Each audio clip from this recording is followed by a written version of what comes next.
Hello, ladies and gentlemen. This is Gerard Dawson, and this is the Edtech Startup Show podcast. Hello, ladies and gentlemen. This is Gerard Dawson, and this is the Edtech Startup Show podcast.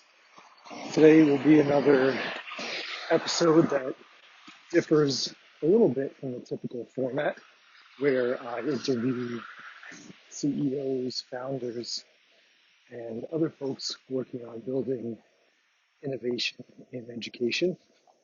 Today will be just me and sharing some ideas, observations, and experiences that I have had with being a teacher in a high school, as well as working with companies building edtech products and education services.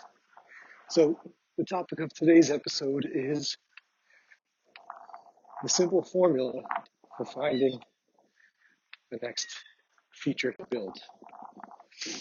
And this comes after having lots of conversations with founders who are very new, very early, and noticing patterns in the way that they talk about how they developed their product or idea or why they're building it in the first place. And then I compared that to my own experience teaching and the way that I tried to solve problems, and the same for what I've seen with some of my colleagues, especially colleagues that are very creative, far more creative than I than I am, and how they solve problems.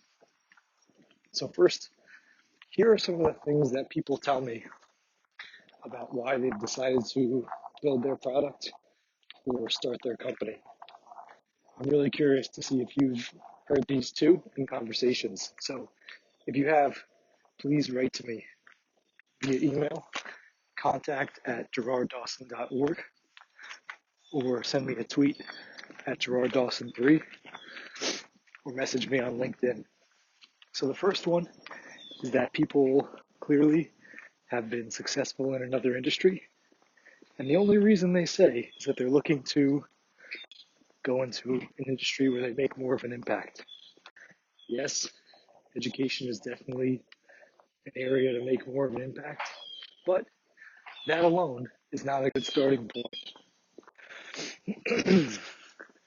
Of course, these people often then kind of look for an idea or look for a product to build, and that leads me to the second reason that they often share, which is that they heard from teacher friends that they know about trend X in school.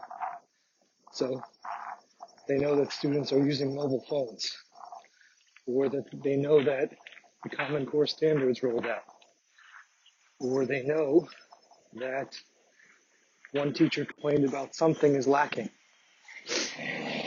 That's getting much better because it's getting closer to real research, but still not the best. Another reason I've heard is when people share anecdotes about the children in their lives and how they learn in school, what they feel is missing. This is also probably a little bit better of a reason, in my opinion, but it's still not that great because it's only based on anecdotes and not real research or real data. So those are just a couple. Of course, there are many others, like people just were interested in a certain field or area, like virtual reality, to take a more extreme technology approach, or mobile, and they just want to apply that interest to education and kind of force it. So, not to say that any of these can't result in successful companies, but just in my experience, it's not the best foundation. So instead, I want to tell you about a couple of situations in my teaching where I was looking for a product to solve my problem and it didn't exist. I'll share two examples. I'm a high school English teacher, so these are going to be related to that.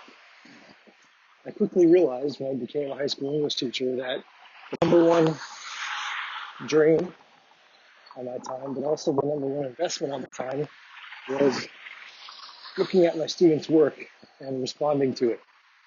Either responding with a whole class lesson, small groups, or one-to-one conferences or feedback. The problem was, this was very inefficient in some cases to do. And I knew that there must be more efficient ways to get kids to improve their writing. So here's two problems that I tried to solve. One was the problem of it's really hard to leave kids comments on their papers and get them to do anything about it. So I realized that if I was talking to them, they were much more likely to listen to me in the conversation. And they were much more likely to act on it because I could just go tell them in class, okay, now go do this. So I thought, how can I kind of scale this process or at least make it more efficient? So what I did was I started to use the iPhone voice memo app. And when students submitted their papers, this was about 7 years ago before we used Google Classroom, students wrote their email on the top of the hard copy of the paper. And then I would read the papers, use my iPhone voice memo app to record my feedback, maybe put a couple of symbols or numbers on the paper to correspond with my audio notes. And then I would email the audio feedback to the students. Their job was to listen to the feedback, create a to-do list, which was their revision plan that they had to follow based on my feedback, and then they had to fix their essay using those points. So this was a solution to a problem, but there was no specific product to make it happen except for the iPhone voice memo app. And now, fast forwarding, I can't say that these folks heard about my situation because I'm almost certain that they did not. But right around that time, there was a company called Azena, and gentleman Max from Azena, Maxwell Brody, is a great guy. He's been very helpful to me, and I had several conversations with him earlier on in their company's life. He had a product that basically did exactly this. Students could submit Google Docs to teachers, and teachers could leave voice comments directly on the Google Doc. The company is still around, and they have all sorts of new features and tools to help improve feedback and boost student learning. So that's example one. The second problem I had was it was very difficult for students to see examples of their peers' work in order to notice what were the trends in successful writing as students do. So a popular and very much accomplished English teacher and author, Kelly Gallagher, had a solution to this in one of his books. And it was something called Read Around Groups, or RAGs, R-A-G-S. And this process involved students printing out their papers without their names on it, then writing a code name on the paper. We would pass out all the papers, and students would sit in little groups, pods of 4 or 5. They would read other students' papers anonymously, and they would vote within that little pod of 4 or 5 which paper is the best. We would repeat that process. I would tally on the board which papers got the votes for the best. Then at the end, we would look at those one or two successful papers that got the most votes, and I would copy them for the students, and we would discuss their merits and their qualities, and students would use those as guidelines to help them improve their papers. That's a cool process. I still use it today because it gets students talking about good writing, and also the students enjoy it, so it engages them in the writing process. But now there are also some tools, and there are two I'm thinking about called Writable and Peer Grade, and they both do not exactly that, perhaps, but they allow teachers to get a lot of the same benefits of what I was trying to do there. And that's because they allow students to give each other peer feedback digitally on documents. So this all leads me to share with you what I think is the simple formula for anyone in education who's trying to build a product or service.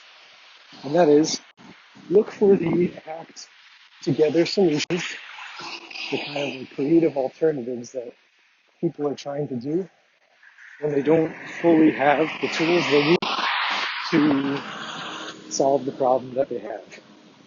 I was combining the iPhone voice memo app with physical paper, and then Kaizena really replaced that. I was using a whole class group work activity with some papers, and Writable and Peer Grade helped to replace those. So when you talk to teachers and you hear them discussing the workarounds or hacks or ways that they solve their own problems, then you know that you are really hearing valuable information.